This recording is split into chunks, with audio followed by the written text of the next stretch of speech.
তিন নাম্বার, আপনারা বলবেন আমাদের মুখে দাড়ি আছে, দেখতে তো বুজুর্গের মতো মনে হয়, দেখতে তো ভদ্র মানুষের মতো মনে হয়। শেয়ার ইসলাম, দাড়ি তো মুসলমানদের শেয়ার, এটা তো সুন্নাহ, বড় কাজ। আমরা দাড়ি রেখেছি, আমরা কি মুসলমান নই?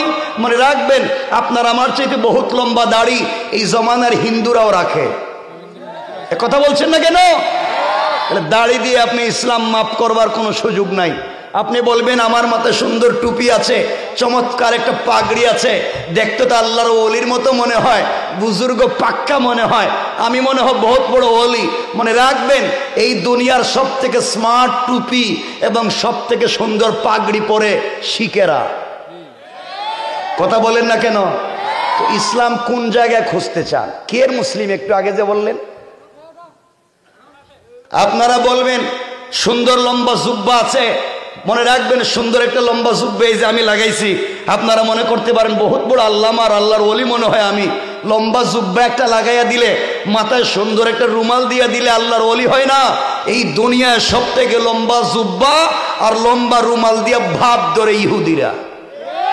কথা বলেন না কেন? তো শুধু দাড়ি, টুপি, পাগড়ি, পাঞ্জাবির ভিতরে ইসলাম নয়। এই যে আমি পোশাক পরেছি, এটাকে মনে করবেন না বুজুর্গামি। লম্বা একটা জুব্বা, সুন্দর একটা রুমাল আর পাগড়ি, এর নাম তাকওয়া নয়। রব বলেছেন লিবাসুত তাকওয়া, এটা হচ্ছে তাকওয়ার পোশাক। তাকওয়া হচ্ছে দিলের ব্যাপার। আর তাকওয়া হাহুনা, আর তাকওয়া হাহুনা, তাকওয়া হচ্ছে দিলের ব্যাপার। এই জন্যই সমাজে বহু দাড়িওয়ালা, টুপিওয়ালা, পাঞ্জাবিওয়ালা, পাগড়িওয়ালা, জুব্বাওয়ালা এই সমাজের বহুত বড় বড় বদমাইশ। ঠিক কিনা বলেন?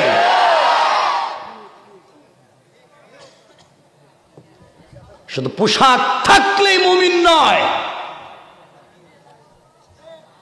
কষ্ট পাচ্ছেন আমার কথায়? পাইলে কি আর না পাইলে কি, যা করছেন একবারই তো আইছে, কিয়ামত পর্যন্ত আর আসবো নাকি? মনে রাখবেন, কথাগুলো দিল দিয়ে শুনেন। প্রশ্ন জাগলে দাঁড়িয়ে যাবেন, আমি জবাব দেব। সমাজ ব্যবস্থাকে নষ্ট করেছেন আপনারা, আপনারা এই সুন্দর সমাজকে নষ্ট করেছেন। মনে রাখবেন, এই জমিন হচ্ছে শুধুমাত্র কেবলমাত্র আল্লাহর। এই জমিনে হুকুম চলবে শুধুমাত্র কেবলমাত্র আল্লাহর। তরিকা চলবে রাসূলের। কোন বাবার, কোন পীরের, কোন নেতার কোন আদর্শ এই সমাজে বাস্তবায়ন করতে দেওয়া যাবে না। মনে রাখবেন, জমিন শুধুমাত্র আল্লাহ, হুকুম চলবে শুধুমাত্র আল্লাহ। সমাজ ব্যবস্থাকে নষ্ট করে দিয়েছেন আপনারা। এই সুজলা সুফলা, শস্য শ্যামলা, স্বচ্ছ সুব্রুজ্জ্বল সোনার বাংলাদেশের সামাজিক বৈচিত্র্যময় আদর্শকে নষ্ট করেছেন আপনারা। এই যে আপনারা, আবারও বলছি, এই যে আপনারা, এই আপনারা নষ্ট করছেন। এত দূর থেকে এসে আপনাদেরকে বলছি, আপনারা নষ্ট করছেন। কেন নষ্ট করছেন শুনেন। আমার সামনে অনেক মুরব্বী বসা, যাদের মুখের দাড়ি সাদা, পকেটে এক হাত লম্বা তসবিহ আছে, মাথায় টুপিও আছে, বহুত বুজুর্গের মতো মনে হয়। খবর নেন, কসম রব্বে পাকের জাতের, আপনাদের গোবিন্দগঞ্জে খবর নেন, বহুত 5 ওয়াক্ত নামাজি দাড়িওয়ালা মুরব্বী আছে, নামাজ পড়বার পরেও এলাকার সব থেকে বড় সুদের ব্যবসায়ী। কি আমি কি বক্তৃতা করতেছি? আপনি নির্বাচনে খারাইছে? হাততালি দেও।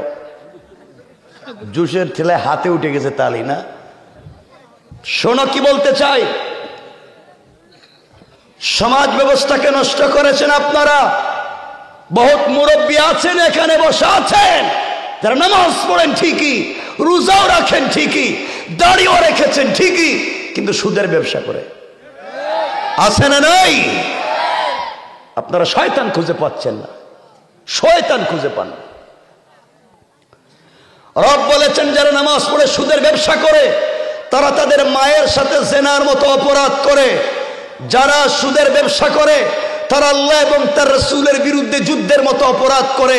যারা আল্লাহর বিরুদ্ধে যুদ্ধ করতে চায়, যারা তাদের মায়ের সাথে জেনার মতো অপরাধ করে বেড়ায়, তারা আর যাই হোক মুসলমানদের সমাজে মুসলমান পরিচয় নিয়ে বসবাস করবার ন্যূনতম অধিকার নাই। ঠিক কিনা বলেন? আসেনি কেউ এলাকায়? কথা বলছে না কেন? সুদের ব্যবসা করে আছে? এখানে কেউ আছেন? হাত তুলেন। কে সুদ খান? হাত তুলেন।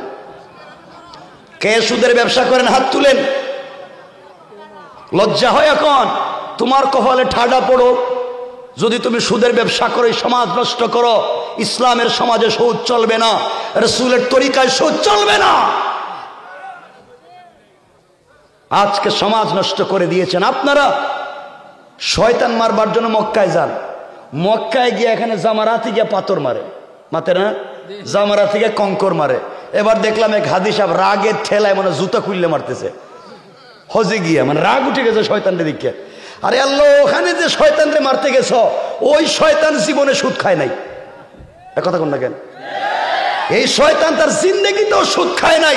আপনি এই শয়তানরে মারার জন্য 5 লাখ টাকা খরচ করে যান, অথচ আপনার গড়ের গ্রামের আশেপাশে বহুত তাহাজ্জুদওয়ালা শয়তান আছে, নামাজের পরেও সুদের ব্যবসা করে যায়। ভালো হয়ে যান।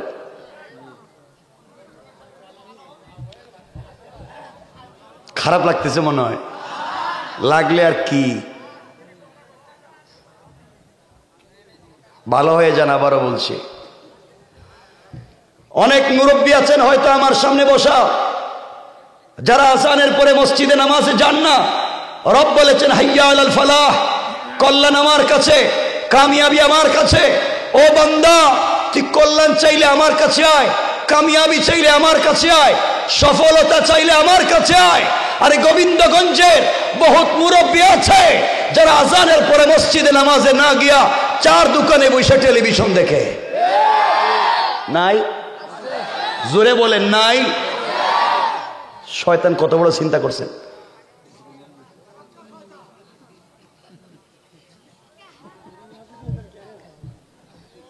ভালো হয়ে যাও, খারাপ পাইও না আমারে। আল্লাহর হস্তে কথাগুলো শুনো কি বলতে চাই। যারা ভিলেজ পলিটিক্স করেন, গ্রামের রাজনীতি করেন, গ্রামের মোড়ল, মাতবর, মাতব্বর, বিচারি, পঞ্চায়েতের বড় মুরব্বী, এলাকার বড় মুরব্বী, কসম রব্বে পাকের জাতের নাম নিয়ে বলছি, এলাকায় এমন মুরব্বী আছে, এলাকায় এমন মাতব্বর আছে যারা বিচার করতে গিয়া 1 কাপ রং চা খাইয়া এদিকের বিচারকে এদিকে দিয়া দেয়। নাই গোবিন্দগঞ্জে? আমার কথা শুনেন, একটু আগে না বলছেন সব পাক্কা মুসলিম? জিজ্ঞাইছিলাম না যে আপনারা কয়জন মুসলিম? সবাই তো বলছেন আল্লাহর ওলি। কারণ আমি খুঁজতেছি, যদি মুসলিম পাই তো এই ওয়াজ করবো, আর যদি না পাই তো অন্য ওয়াজ করবো। এর জন্য খুঁজতে নামছি আমি। সমাজ ব্যবস্থাকে নষ্ট করেছেন আপনারা।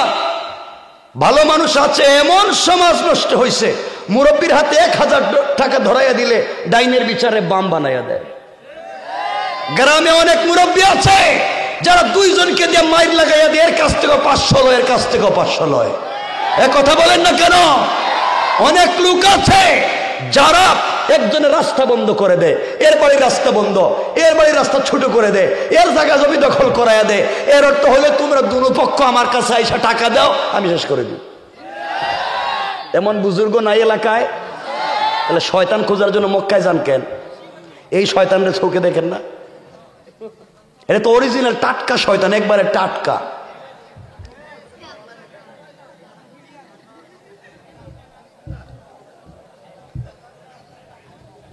সমাজ ব্যবস্থা কেমন ভাবে নষ্ট করেছেন।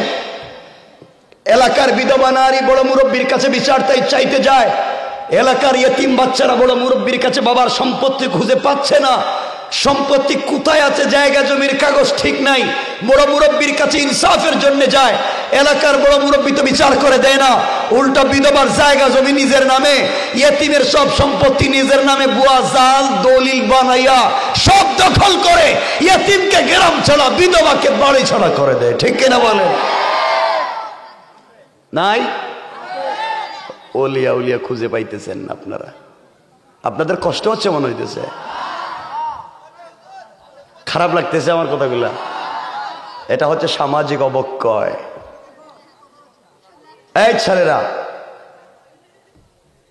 এমনি মিজাজ খারাপ করে দিতেছে তোমরা। সমাজ আপনারা নষ্ট করেছেন, গ্রামগঞ্জ সমাজ বাড়ি ঘর নষ্ট করতে করতে মসজিদ পর্যন্ত নষ্ট করে দিছে। এই যে মসজিদের কমিটি এখানে সবাই হয়তো আছেন, সভাপতি সেক্রেটারি, কেউ আমার খারাপ পাইয়েন না, চিনি না কেউ, এখন পরিচয় কেউ জানি না, এরা ভালো মানুষ তো, খারাপ নইলে ভালো হইলে কি না হইলে কি এখানে আইতো নাকি, ভালো বিদায় আসছে, মসজিদ উন্নয়ন করতে চায়। কিন্তু কসম, এই যে কোরআন হাতে নিয়ে বলছি কসম, গোবিন্দগঞ্জে খবর নেন, আপনাদের গাইবান্ধায় খবর নেন, ম্যাক্সিমাম মসজিদের সভাপতি সুদখোর, ক্যাশিয়ার ঘুষখোর, সেক্রেটারি দুর্নীতিবাজ, চাঁদাবাজ, বদমাইশ, ফেন্সিডিল ব্যবসায়ী, ইয়াবা ব্যবসায়ী, এতিমের জায়গা দখল করে, বিধবার বাড়ি দখল করে, রাস্তাঘাটে দোকানে চান্দাবাজি মাস্তানি করে সব খাইয়া এরপরে মসজিদের দায়িত্বশীল হয়েছে।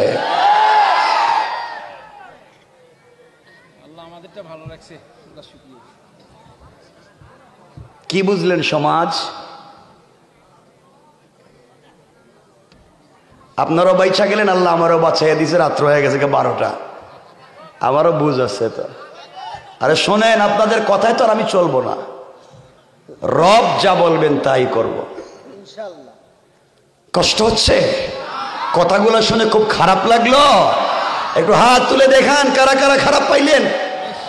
ওরে বাবা, সবে তো খারাপের কথা শোনার পরেই দাবাইছে।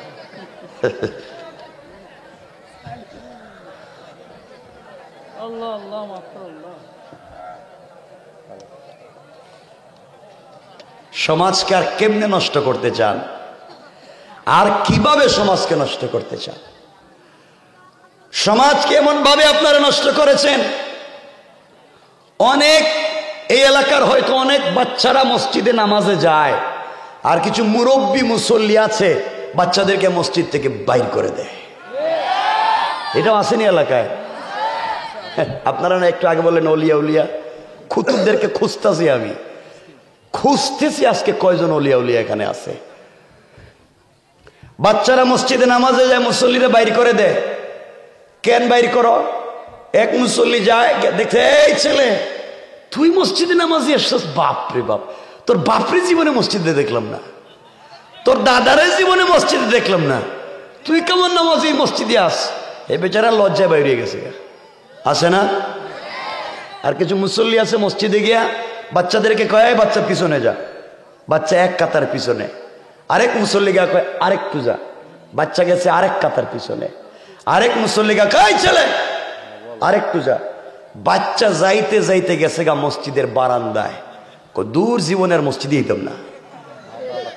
কথা বলেন না কেন? আমাকে জবাব দেওয়া লাগবে, আমাকে জবাব দেওয়া লাগবে। বাচ্চাদেরকে মসজিদ থেকে বের করেছেন কেন বলেন? কথা বলে আমি বুঝতেছি না আসলে। আপনারা তো আমার চিনেন না, আমি আপনাদেরকে চিনি না, কিন্তু প্রোগ্রাম তো দেখেছেন। আমি তো কথা শুনতে চাই। আমি রবকে বলবো কিয়ামতের দিন। মনে রাখবেন, আজকের এই রাত সাক্ষ্য কিয়ামতের দিন। সালের ডিসেম্বর মাসের আজকে 10 তারিখ রাত সাক্ষ্য কিয়ামতের দিন। 22 সালও আসবে না, ডিসেম্বরের 10 তারিখও আসবে না। আজকের দিন কাগজে কুট করা হয়ে যাবে। কিয়ামতের দিন এই রাত্র সাক্ষী দিবে। এই জন্য হয় আমি সাক্ষী, না হয় আপনারা সাক্ষী। আমরা বেঁচে যেতে চাই সব সহজ কথা নিয়ে, ঠিক কিনা বলেন? মাথায় রাখেন। আমাকে বলেন কেন বাচ্চাদেরকে মসজিদ থেকে বাইর করেন? না বললে আজকে ওয়াজই আগাইতাম না। কেলকেলায়, কেলকেলায় কিটা হইচই করে, এটা কেলকেলায় কয়। আমি তো এটা বুঝি না, তো লোকাল ভাষা। ঠিক, চমৎকার, কেলকেলায়। যদি আমি ঢাকা শহরে থাকি, আমার জন্ম, আমার বেড়ে ওঠা, আমার কলিজার সাথে যার মাটির সম্পর্ক, সেটা হচ্ছে সিলেট শহর। আমার বাড়ি সিলেট শহরে, শাহজালালের গুরুস্থানের কাছেই। বাট আমি তো বেড়ে ওঠা এখন ঢাকা শহরে। কেলকেলা এটা কোনোদিন শুনি নেই, এটা আজকে শুনলাম, ভাল লাগলো। ঠিক আছে, এখন শুনেন। বাচ্চারা মসজিদে চিল্লায়, আর কি করে? হইচই করে, আর কি করে? হাসাহাসি করে, আর দৌড়ে বেড়ায়, মারামারি করে। আচ্ছা, বাচ্চা হাসাহাসি করে, মারামারি করে, দৌড়াদৌড়ি করে, চিল্লাচিল্লি করে, কেলকেলায়, সব মানলাম। এখন আপনারা বলেন বাচ্চাকে বের করে দিতে বলছে কে? সব বলে চিল্লায় মারামারি সব ঠিক মানছে, কিন্তু বের করে দিতে কইছে কেটা? বলেন না কেন? কেন বাইর করছেন? ও মুরব্বী, আপনি 80-90 বছর বয়সে গড়ের কেউ বউ পর্যন্ত দেখতে পারে না, এজন্য সময় কাটাতে পারেন না, মসজিদে নামাজে এসেছেন। আর এই বাচ্চা 8-10 বছরের বয়সে মসজিদে নামাজে এসেছে, আপনি তাকে মসজিদ থেকে বের করে দিয়েছেন। অথচ আপনারা অনেক মুরব্বী আছেন যারা 8-10 বছর বয়সে মসজিদে যাওয়া তো দূরের কথা, শুধু গিয়েছিলেন যাত্রা গানে আর সিনেমা হলে, যাত্রা গানে সিনেমা হলে। এই বয়সে আপনারা কই ছিলেন আর এই বয়সের বাচ্চারা কই আসছে? আপনারা উন্নত ঢাকা শহরে খবর নেন, বাচ্চা ঘুম থেকে উঠা থেকে নিয়ে ঘুমাতে যাওয়া পর্যন্ত কোচিং, প্রাইভেট, এই স্যার, এই ম্যাডাম, রাত দিন পড়তে পড়তে কোন দিন শুক্রবার আর কোন দিন রবিবার কিছুই জানে না, শুধু পড়তেই থাকে। ও তো বছরে একদিনও মসজিদ চিনে না। আর আপনার গ্রামের বাচ্চারা আল্লাহর ঘরে চিনে, মসজিদে আসে, তা আপনি বাইর করে দেন। রাসূল তো বলেছেন, আমি ভয় পাচ্ছি ভবিষ্যৎ প্রজন্ম নিয়ে ওরা মসজিদে আসবে কিনা। আপনি এখানে গ্রামে বসে রয়েছেন, বিভিন্ন ইসলামিক রাষ্ট্রগুলাতে যান, গিয়ে দেখবেন শুধু বাচ্চারা মসজিদে যায় না, গিয়া খেলায়ও। কথা বলেন না কেন?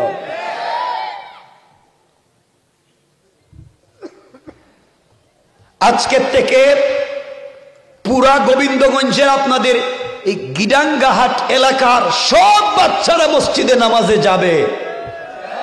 বলেন যাবে? সবাই বলেন যাবে? সবাই বলেন বাচ্চারা মসজিদে যাবে। দরকার হইলে মারামারি করবে, চিল্লাচিল্লি করবে, মসজিদের ফ্যান ভাঙ্গা ফালাই দিবে, দরকার হইলে গ্লাস ভাঙ্গা ফালাই দিবে। প্রয়োজনে বাচ্চারা মসজিদে গিয়ে মুসল্লিদের লঙ্গি ধরে টানবে, প্রয়োজনে ইমামের পায়জামা ধরে টানবে, তাও বাচ্চারা মসজিদে যাবে। বলেন কোথায় যাবে? কোথায় যাবে? আমরা জানতে চাই, আপনার গ্রামের বাচ্চা সিনেমা দেখতে যাচ্ছে না, গান বাজনায় যাচ্ছে না, আল্লাহর ঘরে যায়, বের করে দেওয়ার কারো ক্ষমতা নাই। ঠিক কিনা বলে? আল্লাহর করতে বের করে দেবে। বাচ্চারা দুষ্টামি করবে না থেকে আপনি করবেন নাকি? বাচ্চারা তো দুষ্টামি করবেই, আর আপনারা দুষ্টামি সুযোগ করে দেন বাচ্চাদেরকে। পুরা বাচ্চাদেরকে পিছনের লাইনে জমা করে দেন, সব বাচ্চা এক জায়গায় জমা হয়ে জায়গা। আর হেরা এখন আর শয়তানের আশেপাশে আসে না, হেরা নিজেরই কাম সাইরে লয়। তাহলে করবেই তো, এগুলোর এক জায়গায় জমা করছেন কেন? সব বাচ্চারা এক জায়গায় জমা করলে তো কাম সারাই করবো। তো এদেরকে কি দরকার? এদেরকে এক একটারে 2 মুরব্বীর চিপা একটারে দেন, এই মুরব্বীর চিপা একটারে দেন, ওই মুরব্বীর সামনে আরেকটারে দেন, ওই লাইনের কোনায় আরেকটারে দেন। তাহলে জমাও হইতে পারবে না, মারামারিও করবে না। ঠিক কিনা বলেন না কেন? আপনারা এগুলা করেন না। আমি আশা করি আপনারা এগুলা শুনতে আসছিলেন না, আপনার মনে মনে ভাবছিলেন হয়তো হুজুর একটু মিষ্টি মাষ্টি কিছু কথা কইয়া বিদায় করে দিয়ে দিব। কথা শোনেন, এটা আমার বানানো কথা না যে বাচ্চারা মসজিদে গিয়ে দুষ্টামি করলে হবে কি। শুনেন হাদিস, রাসূল পাক সাল্লাল্লাহু আলাইহি ওয়াসাল্লাম ইরশাদ করেছেন, নবীজি একদিন আসরের ইমামতি করতেছেন মসজিদে, আসরের নামাজের ইমাম আমার রাসূল, আর মুসল্লি হচ্ছেন হযরত সিদ্দিকে আকবর, ওমর, ওসমান, আলী, তালহা, জুবায়ের, হানজালা, খালিদ ইবনুল ওয়ালিদ, জাফর, তালহা, জলিলুল কদর সাহাবী, সকলে হচ্ছেন মুসল্লি, আর ইমাম হচ্ছেন আমার রাসূল। মানে সুবহানাল্লাহ কি বাদ দিয়ে দিয়েছেন নাকি? তা নবীজি ইমাম। আসরের নামাজ ফরজ কয় রাকাত? সবাই বলেন 4 রাকাত। নামাজের 3 রাকাত নবীজি ঠিক মতো পড়ালেন। 4 নাম্বার রাকাতের প্রথম সেজদাও ঠিক মতো দিলেন। দ্বিতীয় সেজদায় যাওয়ার পরে নবীজি আর উঠেন না। চতুর্থ রাকাতের দ্বিতীয় সেজদায় নবীজি উঠেন না। 1-2 মিনিট নয়, প্রায় আধা ঘন্টার মতো। সাহাবায়ে কেরাম আশ্চর্য হয়ে গেলেন, মাআযাল্লাহ, রাসূলের কিছু হয়ে গেল নাকি? তিনি উঠলেন না কেন, উঠতেছেন না কেন?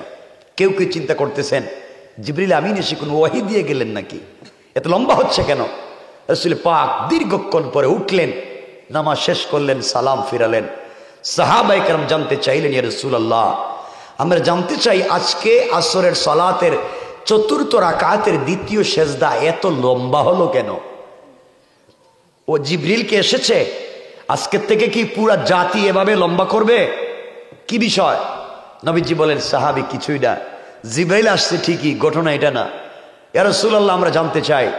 নবীজি বললেন, শোনো, আমি যখন নামাজের চতুর্থ রাকাতের দ্বিতীয় সেজদায়, তখন আমার কলিজার টুকরা নাতি হাসান ও আমার কাঁধে উঠে গিয়েছে। আমার কাঁধে উঠে আমার পিঠে বসে, দুই পা আমার পিঠের দুই দিক দিয়া আমার লম্বা চুলের মুষ্টি ধরে আমার নাতি, আমি সেজদায় আর হে আমার পিঠে বৈশা গুড়া দৌড়ায়। সুবহানাল্লাহ, জোরে বলেন। ও সাহাবীরা, আমি চিন্তা করলাম, আমি যদি ওখানে সেজদা থেকে উঠি আর নাতি যদি পিঠ থেকে পড়ে যায়, ব্যথা পেয়ে যদি মসজিদ থেকে বের হয়ে যায় ভয় পেয়ে, আর যদি না আসে, রাগ যদি আমার সাথে করে ফেলে, রব যদি আমাকে বলেন, কলিজার টুকরা হাবিব, তোমাকে বানিয়েছিলাম রহমাতাল লিল আলামিন, সকলের জন্য রহমত বানিয়েছি, আর এক বাচ্চা আপনার পিঠে উঠছে, তাও আমার ঘরে আমার ইবাদতে আপনি তাকে বের করে দিয়েছেন কেন? ভয় পাচ্ছিলাম রবনি নাকুশ হয়ে যান। এই জন্য চিন্তা করলাম তার যতক্ষণ ভাল লাগে খেলাধুলা করুক, যখন সে নামবে আমি উঠবো, আর এই অপরাধের জন্য নামাজের পর আল্লাহর কাছে তওবা করব। কিন্তু ও সাহাবীরা, আমি যখন সালাম ফিরালাম, জিবরিল আমিন হাজির হলেন, আমাকে ডাক দিয়া বলেন, ইয়া রাসূলুল্লাহ, আমার পক্ষ থেকে, আল্লাহর পক্ষ থেকে সালাম গ্রহণ করুন। আপনি নামাজের সেজদায় ছিলেন, আপনার নাতি আপনার পিঠে খেলাধুলা করতেছিল, আপনি তাকে সুযোগ করে দিয়েছিলেন। আল্লাহ আরশে আজিমে বৈশা বৈশা এগুলো দৃশ্য দেখে মুস্কি মুস্কি হাসতেছেন। এইটার নাম হচ্ছে ইসলাম। কত স্বচ্ছ এবং সহজ ছিল, এটা কত কঠিন বানাইছেন আপনারা। একটা মশা একটা যদি আপনারা কামড় মারে, এমন জোরে থাপ্পড় দেয় মনে হয় বোম মারছে এই মাত্র। তো কি আর নামাজ আপনি পড়েন মসজিদে? কি কইছে? কয়েল দিয়ে না মসজিদে? কথা শুনেন, কয়েল ওয়েল মসজিদে দিয়ে না। মসজিদে কোনো এমন কোন জিনিস দিবেন না যা দুর্গন্ধ হয়। দুর্গন্ধ হলো ফেরেশতারা কম যায়। আর আল্লাহর ঘরে এমন কোন জিনিস রাখবেন না যেটা ফেরেশতারা পছন্দ করে না। জানবেন কয়েল কি দিয়া বানায়। যাক, এতটুকু বললাম, বেশি বলার সুযোগ নেই। তো যাই হোক, আমরা সামনের দিকে যাই। কষ্ট পাচ্ছেন না তো আমার কথায়? আচ্ছা, আরো কথা হচ্ছে, রাগ কইরেন না আবার। আরো কথা হইলো, আমি জানি না আপনাদের গ্রামগঞ্জ যেগুলো আছেন, দেখবেন মসজিদে গেলে মসজিদে চেয়ারের অভাব নাই, চেয়ারে বসেও কিছু মুরব্বীরা নামাজ পড়ে। আল্লাহ জানে এগুলো এই এলাকায় আছেন, আল্লাহ জানে। মসজিদে চেয়ার আছে, সবাই বললেন না কিন্তু। চেয়ারে বসে কে নামাজ পড়ে? আর কথা বলছেন না কেন? অসুস্থ, হ্যাঁ, বয়স্ক, অসুস্থ, তারা মসজিদে কিসে বসে নামাজ পড়ে? যে বেচারা, যে মুরব্বী, যে বাপ চেয়ারে বসে নামাজ পড়লেন, তারে কি কেউ কুলে করে নিয়ে গেছে? বলেন, গেল কেমনে? আবার বলেন, সবাই বলেন, হাঁটছে কি দিয়া? সবাই বলেন। যে পাও দিয়ে হাইটা মসজিদে গেছে, পাও দিয়ে দাঁড়াইতে পারে না? কথা বলেন না কেন? তাহলে মসজিদে হাইটা যাইতে পারছেন, দাঁড়াইলেন না কেন? হাইছেন না, কিয়ামত পর্যন্ত নামাজ পড়লে তো হবে না। মাসলা না জানলে কি আর নামাজ পড়েন? এমন মস্তান দুনিয়ার জমিনে, কেমন মস্তান যে আল্লাহর সামনে হেলান দিয়ে পা লম্বা করে বসবে? রব বলেছেন তিনি হচ্ছেন রব, গোটা দুনিয়া হচ্ছে তার গোলাম, গোলাম দাস। গোলাম কোনদিন তার মালিকের সামনে বাপ ধরে বসতে পারে না।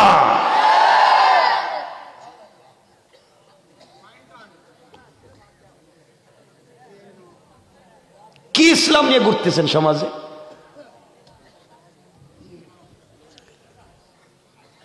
যিনি চেয়ারে বসে নামাজ পড়লেন তিনি হেঁটে মসজিদে গেলেন, তাহলে বসলেন কেন? শোনা মাসালা, যদি আপনি দাঁড়াতে পারেন না, দাঁড়াবার মতো শক্তি যদি না থাকে, আপনি লাঠিতে ভোট দিয়ে দাঁড়াবেন। লাঠিতে ভোট দিয়ে দাঁড়াবার যদি শক্তি না থাকে, দুইজনের কাঁধে ভোট দিয়ে দাঁড়াবেন। দুইজনের কাঁধে ভোট দিয়ে দাঁড়ালে যদি নামাজ ঠিক মতো না পড়তে পারেন, কোন জিনিসে দাঁড়িয়ে হেলান দিয়ে নামাজ পড়বেন, তাও দাঁড়িয়ে পড়বেন, তাও দাঁড়িয়ে পড়বেন। রব বলেছেন যদি এর পরেও শক্তি না থাকে তাহলে বসে পড়ো মাটিতে, বসার শক্তি না থাকলে শুয়ে পড়ো, শুয়ে না পড়লে ইশারায় পড়ো, তাও যদি না পারো পশ্চিম দিকে পাও দিয়ে নামাজ পড়ো, কিন্তু আমার সামনে মাস্তানের মতো ভাব ধরে বইসো না।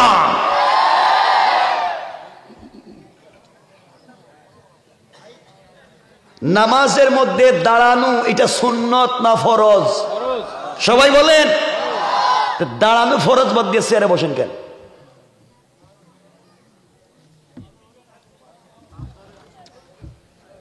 কোন ডাক্তার বলছে আপনার দাঁড়াইলে সমস্যা? ডাক্তার বলবে আপনার হাঁটুতে সমস্যা, কিডনিতে সমস্যা, বাল্বের সমস্যা, লাংসের সমস্যা, সব নষ্ট হয়ে গেছে গা। আপনি রুকু সেজদা দিলে আপনার মেরুদণ্ডে প্রবলেম হবে, রুকু সেজদা গেলে আপনার ঝামেলা হবে, এটা বলে না? রুকু সেজদা তো আমি বলতেছি না আপনাকে দেওয়ার জন্য। যদি আপনি রুকু সেজদা দিতে কষ্ট হয় তাইলে আপনি বসবেন। যদি নিচে বসলে আপনার কোমরের সমস্যা হয় তাহলে উঁচা যে কোনো জিনিসে বসবেন, ভাব ধরে হেলান দিয়ে বসবেন না। তাহলে বসবেন কিসে? টুলে। টুলে। তাহলে কিসে বসবেন? কিসে বসবেন? টুলে। টুলে বসলে ভাব ধরতে পারবেন, হেলান দিতে পারবেন। উল্টা পাল্টা করলে তো পুড়ে যাবেন টুল নিয়ে। তাইলে বোঝা গেল নামাজের উল্টা পাল্টার সুযোগ নেই। যতক্ষণ থাকবেন টুলে ততক্ষণ নিয়ত থাকবেন নামাজ ঠিক হচ্ছে কিনা, নড়াচড়া করলে পড়ে যাবেন। বুঝি নাই, হেলান দেওয়ার জিনিসই বাদ দিয়ে দিলাম আমি। উপরে তো বল হেলান দেওয়ার কথা বলতেছি, আমি বলছি ডাক্তার যদি বলে টুল থেকে আরো উপরে কোনো জিনিসে বসেন, আপত্তি নাই, আরো নিচা বসতে যদি হয় বসেন। যে জিনিসে বসলে আপনার সমস্যা হবে না সেই জিনিসে বসেন, হেলান দিতে পারবেন না। কারণ হেলান দিলে পা লম্বা হবে, হেলান দিলে ভাব ধরতে পারবেন। হেলান দেওয়ার সুযোগ নাই, হেলান দেওয়ার সুযোগ নাই। নামাজে খুশু খুশু ঠিক থাকবে, ভাত কোন জায়গায়, পা কোন জায়গায়, লাইন ঠিক আছে নি সব মাথায় থাকবে। যত তাড়াতাড়ি নামাজ ঠিক মতো পড়ি, কারণ উল্টা পাল্টা করলে পড়ে যাব। ঠিক আছে তো? কারণ রবের সামনে বসবার সময় আদব রব বলে দিয়েছেন, আমার সামনে বসলে পাও ভাঙ্গা, হাত হাঁটুতে রাইকা, মাথাকে চৌকরে কুলের দিকে রাইকা বসো। আমি রব, তুমি আমার বান্দা, ভাত ধরে থাইকো না। কত ভাবে বসার চিন্তা করছেন। বসলে নিচের দিকে চাও, বসলে হাত হাঁটুতে রাখো, বসলে পাও ভাঙ্গা রাখো। চিন্তা করেন তো, আল্লাহু আকবার বললেন না? কিভাবে বসাচ্ছে নামাজে, তাও বোঝাতে চাচ্ছে আমার সামনে ভাব ধইর না। একটা হাদিস দেখান যে নবীজি অসুস্থ হতে হতে জ্ঞান হারিয়ে ফেলতেন, অজ্ঞান হয়ে যেতেন মাঝে মাঝে, কিন্তু কোনোদিন কি নবীজি বসে নামাজ পড়ছেন? দেখেন না। নবীজি যখন পারতেন না তখন দুই সাহাবীর কাঁধে ভর দিয়ে দাঁড়াতেন, তাও যখন পারতেন না তখন আয়েশাকে রেখে দৌড়ে এরপরে রাসূল দাঁড়িয়ে নামাজ পড়তেন। আল্লাহু আকবার বলেন। এটা রাসূলের সুন্নাহ জিন্দেগি। খুব কষ্ট পাইছেন মনে আমার কথাবার্তায়? পাইলে আর না পাইলে কি, সব মসজিদ থেকে চেয়ার ফালায় দেন, ফালায় দেন সব। কি আর চেয়ার থাকলে বসে আড্ডা মারবে। 10টা চেয়ার থাকলে দেখবেন আসরের পরে মসজিদের ভিতরে বৈশা কার বউ বাইগা গেল, কার ছেলে কারে লইয়া গেল গা, কার সার দোকানের চিনি কম দেয়, এই নিয়ে মসজিদে বসে আড্ডা মারা শুরু হয়ে যায়। কথা বলেন না কেন? অথচ হারাম, মসজিদে কথা বলা হারাম। যাক, আর এগুলো বলতামই না। আর শোনেন, 12টার উপরে, জি না, আপনাদের ওয়াজ শুনেন না। হ্যাঁ, আমি বলে দিয়েছি চেয়ার, আমি বলছি বসেন, টুলে বসেন, আরো উঁচা জিনিসে বসেন, পালঙ্গে বসেন। হ্যাঁ, আমি কি নামাজে, আমি নামাজের মাসআলা বলেছি, আবারও বলছি রব নামাজে বসার আদব শিক্ষা দিয়েছেন। ঠিক আছে, ঠিক আছে, ঠিক আছে, ঠিক আছে, নামাজের আদব বলেছি। আরো যদি কারো মাসআলা মনে পড়ে কাগজে লিখে নেন, এখন কাগজে লিখে নেন, আমার কাছে পাঠাইয়া দিয়েন, বয়ানের পরে আমি মাসলার জবাব দেব।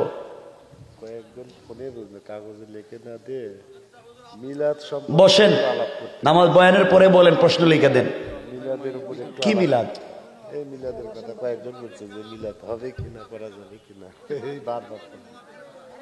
বসেন। যারা আল্লাহর হুকুম মানে না, রসুলের তরিকা মানে না, যারা আল্লাহ এবং রসুলের বিরুদ্ধাচরণ করে, কালিমা পড়বার পরেও তারা মুনাফিক। যারা নামাজ পড়ে না, মসজিদের ভিতরে ঢুকে আল্লাহকে বলছে ইহদিনাস সিরাতাল মুস্তাকিম, মসজিদে ঢুকে বলছে ইয়্যাকা না'বুদু ওয়া ইয়্যাকা নাস্তাঈন, মসজিদে ঢুকে বলছে রব তোমারই মানি, সাহায্য তোমার কাছেই চাই, মসজিদে গিয়া বলছে একমাত্র তুমি ছাড়া কারো ইবাদত করি না, মসজিদ থেকে বাইরে নেতার পিছনে দৌড়ায়, মসজিদ থেকে বাইরে দোকানের পিছনে দৌড়ায়, মসজিদ থেকে বাইরে ব্যবসার পিছনে দৌড়ায়, ওই জায়গায় গিয়ে মনে করে দোকানদারি না করলে আমার চলবে না, বিদেশ থেকে মাস শেষে বাচ্চা টাকা না পাঠালে আমার চলবে না, আমার নেতৃত্ব না থাকলে আমার চলবে না। সবগুলো হচ্ছে দাজ্জালি কাজ, মুনাফিকি কাজ।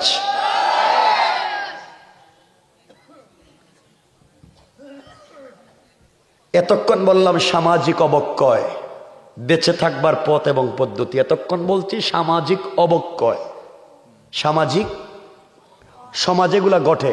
এখন কি এভাবে থাকবে নাকি বাঁচবো? থাকবে নাকি বাঁচবো? বাঁচার পদ্ধতি আপনাদেরকে বলছি। আমার মুসলমান বন্ধুগণ, গভীর মনোযোগ।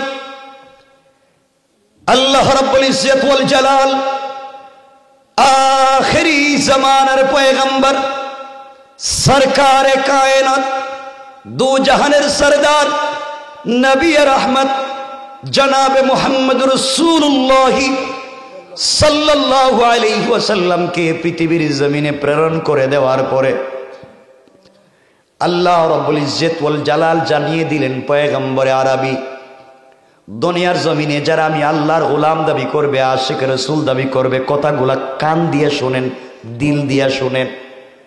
দুনিয়ার জমিনে যারা আমি আল্লাহর গোলাম দাবি করবে,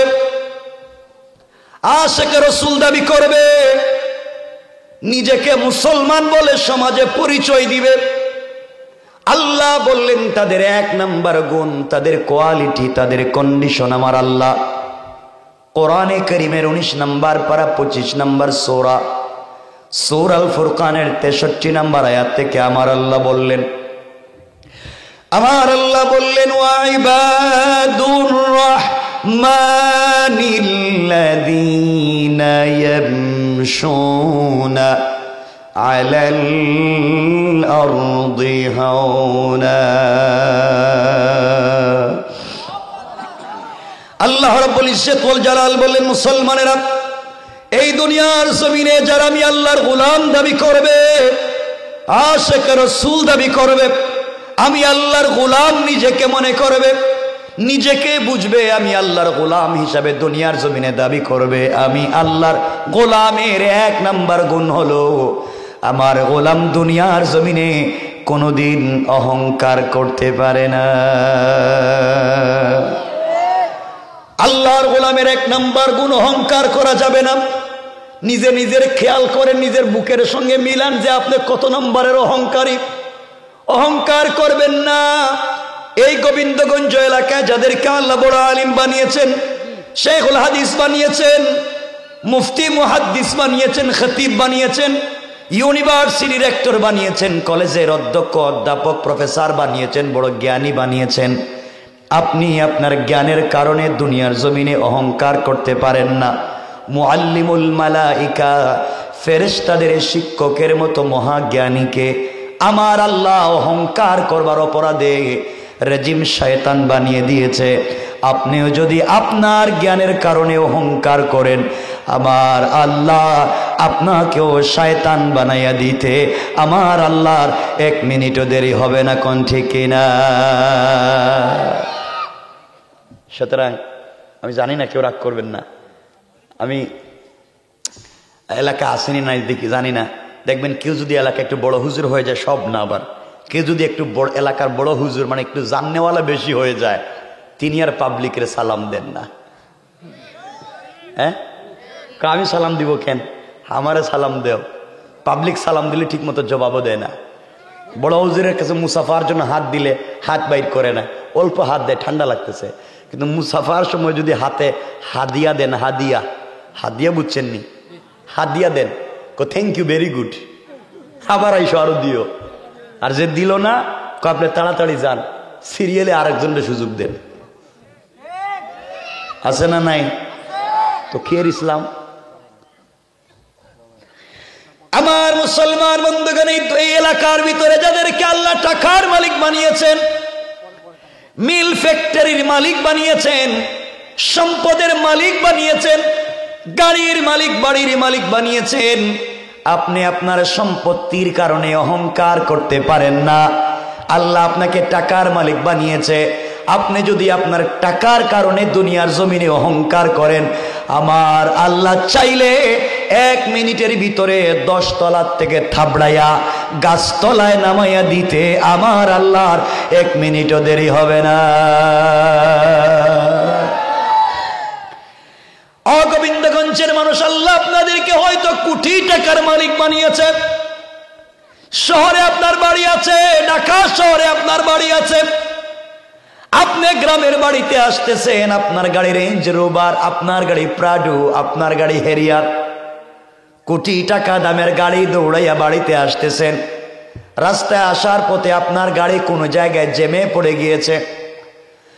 আপনার গাড়ি যখন জ্যামে পড়ে গিয়েছে, এমন সময় একজন ভিক্ষুক ভিক্ষার ভাঙ্গা থালা নিয়ে বলছে, স্যার আমি ফকির, আমি প্যারালাইসিস, আমার ঘরে অসুস্থ, বাচ্চাদেরকে দুবেলা খাবার দিতে পারি না। আল্লাহ আপনাকে কোটি টাকা দামের গাড়িতে বসিয়েছে, আপনার কাছে বেশি কিছু চাই না, আপনি 5টা টাকা আমাকে আল্লাহর ওয়াস্তে দিয়ে যান। আপনি কোটিপতি, আপনি গরিবের হাতে 5 টাকা দিতে পারলেন না, মনে করলেন গাড়ির গ্লাস খুলে ফকিরকে 5 টাকা দিলে আপনার সোসাইটিতে ধরবে, আপনার ইজ্জত যাবে। গরিবকে 5 টাকা দিলে বাহিরের ময়লা গাড়িতে ঢুকে যাবে। এই জন্যে আপনি কোটি টাকার মালিক গাড়ির গ্লাস খুললেন না। অথচ আপনি যখন বন্ধু বান্ধবদেরকে নিয়ে নাস্তা করতে KFC-তে বসেন, চাইনিজে বসেন, 2-4 হাজার টাকা বিল তুলেন, অর্ধেক খাবার ফেলে দেন। আসার সময় ওয়েটারকে খুশি হয়ে 500-1000 টাকা ফ্রি বকশিস করেন। অথচ আপনি যখন কোনো কারণে রিক্সায় উঠেন, ভ্যান গাড়িতে উঠেন, রিক্সাওয়ালা যদি আপনার কাছে অতিরিক্ত 2 টাকা চায়, আপনি ইচ্ছা মতো তাকে গালি দেন, সুযোগ থাকলে নিজের হাতে পিটান। কথা বলেন না কেন? আপনার এক এক জায়গায় এক এক চরিত্র। আমার আল্লাহ বুঝাতে চায়, বান্দারে আমি আল্লাহ চাইলে এই ভিক্ষুকের হাত থেকে ভিক্ষার ভাঙ্গা থালা ফেলে দিয়া, সুন্দর জামা কাপড় পরাইয়া, কোটি টাকা দামের গাড়িতে বসাইয়া, তোমার মতো টাকাওয়ালাকে গাড়ি থেকে বের করে সেরা কাপড় পরাইয়া, ভিক্ষুকের মতো ভিক্ষার ভাঙ্গা থালা হাতে ধরাইয়া রাস্তায় দাঁড় করাইয়া দিতে আমার আল্লাহর 1 মিনিটও দেরি হবে না। কোন ঠিক কিনা? বুঝাইতে পারলাম না? আল্লাহ জানে। তাহলে আল্লাহর গোলামের 1 নাম্বার গুণ, অহংকার করা যাবে। সবাই বলেন যাবে। মনে রাখেন, আল্লাহর গোলামের 2 নাম্বার গুণ আমার আল্লাহ বললেন, ওয়াইদা খাতাবাহুমুল জাহিলুনা ক্বালু সালামা।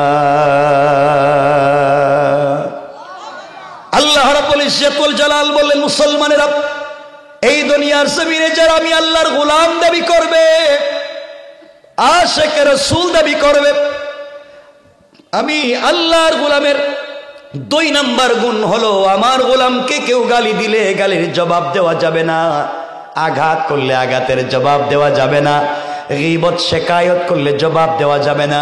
বরং আমি আল্লাহর গোলাম যদি কেউ নিজেকে মনে করে, আমার গোলামকে কেউ গালি দিলে গালির জবাবে গালি না দিয়া ওই ব্যক্তির জন্যে শান্তি আর সালামতের দোয়া করে যায়। পড়েন সুবহানাল্লাহ। তাহলে আল্লাহর গোলামের 2 নম্বর গুণ, গালি দেওয়া যাবে। বলেন না কেন? আপনারা দেননি? না না, আপনারা তো ওলিয়া উলিয়া, গালাগালি করে কেটা? এজন্য আল্লাহর গোলামের 2 নম্বর গুণ, গালি দেওয়া যাবে না। গালি দিলে কি দিবেন? শান্তির দোয়া করবেন। কেউ গালি দিলে তার জন্য সালাম করবেন, শান্তির দোয়া করে দিবেন। এজন্য আমাদেরকে কেউ গালি দিলে কি দিব? সালাম দিব। কি দিব? সবাই বলেন না, কি দিব? সালাম দেননি আপনারা? দেন না, দেন না। এটা হাদিস বলি শামাইল তিরমিজিতে 1 মিনিটে আম্মাজান আয়েশা সিদ্দিকা রাদিয়াল্লাহু তাআলা আনহা বর্ণনা করলেন যে নবীজি যখন ঘরে আসতেন তখন আমাদের আম্মাজান আয়েশা ঘরের কাপড়ের চিপায় দাঁড়িয়ে থাকতেন অথবা দরজার চিপায় দাঁড়িয়ে থাকতেন, আর আশা করতেন নবীজি যখন আমাকে না দেখে ঘরে আসবেন আমি আমার স্বামীকে জড়াইয়া কপালে চুম্বন দিয়ে সর্বপ্রথম সালাম দিব। কিন্তু আম্মাজান আয়েশা বলছেন, আল্লাহে, আল্লাহর কসম, বহুত চেষ্টা করেছি নবীজিকে আগে সালাম দেওয়ার, কিন্তু নবীজি বহুত দূরে থাকতে আমাকে সালাম দিতেন। জুড়ে বলেন না সুবহানাল্লাহ। তে নবীজি সালাম দিতেন কারে? স্ত্রীকে। এর অর্থ দাঁড়ালো কি? হাদিসের অর্থ দাঁড়ালো কি? হাদিসের অর্থ দাঁড়ালো সালাম দিবে স্বামী স্ত্রীকে। এর অর্থ হলো বাহির থেকে যিনি ঘরে যাবেন তিনি ঘরের লোককে সালাম দিবেন। কথা বলেন না কেন? তাইলে বাহিরে বউ থাকে না স্বামী থাকে? কথা বলেন না কেন? তাইলে সালাম কে দিব? কথা বলছেন না কেন? বলে স্বামী। তাহলে স্বামী সালাম দিবে বউরে, এটা হচ্ছে হাদিস। এখন আপনারা বলেন বউরে সালাম দেননি, একটু মিথ্যা কথা কইবেন না কিন্তু। দেন না কেন? 1-2 জন দেয় মনে হয়। সালাম দেন না কেন? কোন শরম করে? ওরে বাবারে, কি সুন্দর চেহারা!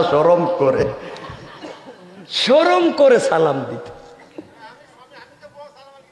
বউরে অবশ্যই সালাম দিবেন। হাদিস হচ্ছে বউরে সালাম, এজন্য আজকের থেকে বউরে সালাম দিবেন। কিচ্ছু কয় না কেন? আরে বাবা, ঘর সুন্দর করার কথা বলছি। বউরে 100 কোটি টাকা দিয়ে খুশি করতে পারবেন না, সালাম দিয়ে কপালে অথবা হাতে চুম্বন করলে তার চাইতে বেশি খুশি হবে। নবীজি সালাম দিতেন বউরে, তা আপনারা দিবেন না কেন?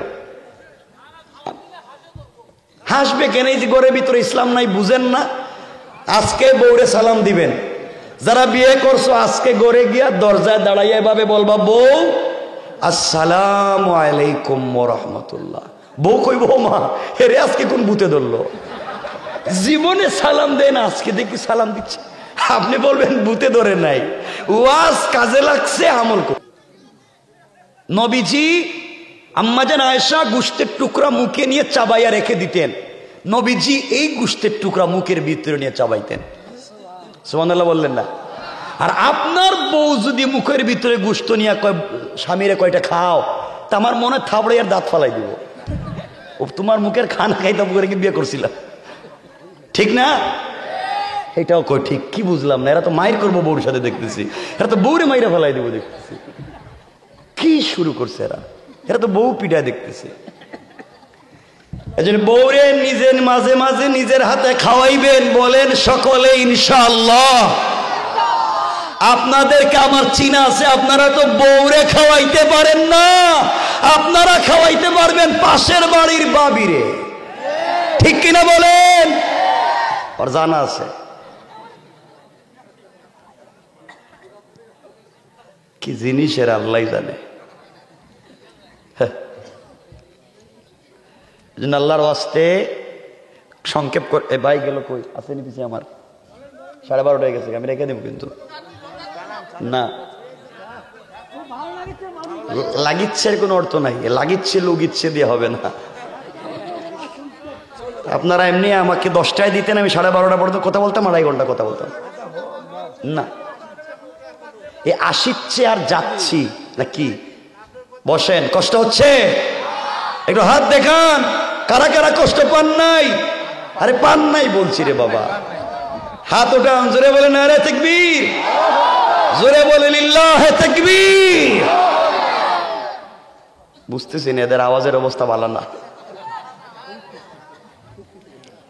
শোনো কি বলতে চাই, বাবা বুঝো, আমি আসছি, আমি চাই যদি হাজার হাজার মানুষ, গ্রামের মানুষের মধ্য থেকে একটা পরিবার সুখী হয়ে যায়, তাহলে আমাদের আজকের এই পিন্ডাল সাজানো কমপ্লিট কামিয়াব। এজন্যে ঘরের ভিতরে বউকে সময় দিবেন। আপনারা তো বউরে বানাইছেন কাজের বুয়া, সারাদিন কাজ করেন বউরে দিয়া। এটা কোন হাদিসে পাইছেন আপনারা? কোন জায়গায় পাইছেন বউরে দিয়ে কাজ করাইবেন? ঘরের কাজ কিতা? এখন পর্যন্ত কত লোক আছে এখানে, কি বাপ ধরে লম্বা লম্বা বক্তৃতা করে বেড়াও, এখন পর্যন্ত বউর মোহরের টাকা দেও নাই, ঠিক কিনা বলেন? এখনো বউ তোমার কাছে টাকা পায়, লজ্জা করে না? বউ টাকা পায়, মাফ করে দিছে। ওরে বাবা রে বাবা, কি ভালো একটা মানুষ। তাই বোঝা গেল গোবিন্দগঞ্জের মায়েরা খুব ভালোবাসে স্বামীরে, মাফ করে দিছে। দেখি তো এমন কলিজার টুকরা দুই চারটা হাত, দেখি তো কারা কারা মাপ পাইছেন, তো আমরা বরকত নিব। আসেননি? মাশাআল্লাহ, দুই চারজন আঙ্কেল হাত উঠেছে। ঠিক আছে বাবা, আমরা হাত দেখছি। এই যে কলিজার টুকরা বউ আপনাদেরকে মাফ করে দিছে, এই বউরে সকালে তালাক দিয়া দেখেন, দেওয়া লাগেনি। লাভে আসলে মোহর দেওয়া লাগবে, না দিলে মাইল লাগাই দিব, ঠিক কিনা বলেন? কই মাফ করছে? তোমার তো বাঁধছে ঘরের ভিতরে নিয়ে, কে আর এগুলা মাফ টাফ করে না, খামাকা কথা। যে আল্লাহর ওয়াস্তে, আল্লাহর ওয়াস্তে ঘরকে সুন্দর করেন ইনশাআল্লাহ, ইনশাআল্লাহ। তাহলে আল্লাহর গোলামের 2 নম্বর গুণ, গালি দেওয়া যাবে না। আল্লাহর গোলামের 3 নম্বর গুণ আমার আল্লাহ বললেন, ওয়াল্লাযীনা ইয়াবিতুনা লিরাব্বিহিম সাজ্জাদান ওয়া কিয়ামা। আল্লাহ বললেন, মুসলমানেরা এই দুনিয়ার জমিনে যারা আমি আল্লাহর গোলাম দাবি করবে, আশিক রাসূল দাবি করবে, আমি আল্লাহর গোলাম নিজেকে মনে করবে, আমি আল্লাহর গোলামের 3 নম্বর গুণ হলো, আমার গোলাম বিপদে পড়ে গেলে রুকু করবে আমি আল্লাহর পায়ে, সাজদা করবে আমি আল্লাহর পায়ে, সুজদা ওয়া কিয়ামা, সাজদা আমার জন্য, রুকু আমার জন্য, দাঁড়ানো আমার জন্য। সুতরাং এই এলাকার মধ্যে যারা আল্লাহর পা ছাড়া পীরের পায়ে সাজদা করে, মাজারে মাজারে গিয়া সাজদা করে, আল্লাহর কসম, আল্লাহর কসম, তারা আল্লাহর গোলাম হতে পারে না, ঠিক কিনা বলেন? আসেনি এলাকায়? আছে কই কিরে? মাজারে যায়? ওরে বাবা, সিরিয়া কি কয়? কেন? মনে রাখবেন, আল্লাহর ওয়াস্তে যারা কবরে গিয়া কিছু চাও, পীরের কদমে সেজদা করো, হারাম। চাইরো মজহবে হারাম, চাইরো তরিকায় হারাম, কুরআন সুন্নায় হারাম, পীরের পায়ে সেজদা করা হারাম, মরা মানুষের কাছে চাওয়া হারাম।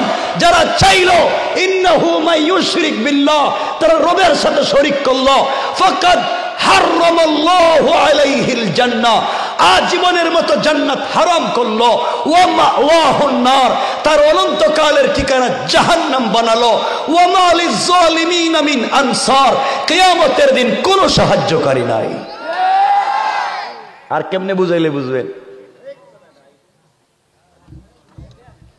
আমি তো দেখি আমার বাসার সামনে দিয়া দুল বাজাইয়া বাস লইয়া শাহজালালের মাজারে, আব্বা 20 বছর বিয়া করছি, বাচ্চা নাই, একটা বাচ্চা দাও।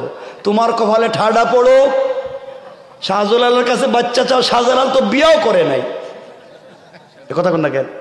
শাহজালাল বিয়ে করছেন মুজাররাদ ইয়ামান, শাহজালাল বিয়ে করে নাই, মরা মানুষের কাছ থেকে বাচ্চা চাও, অথচ তোমার স্বামী এখনো জিন্দা।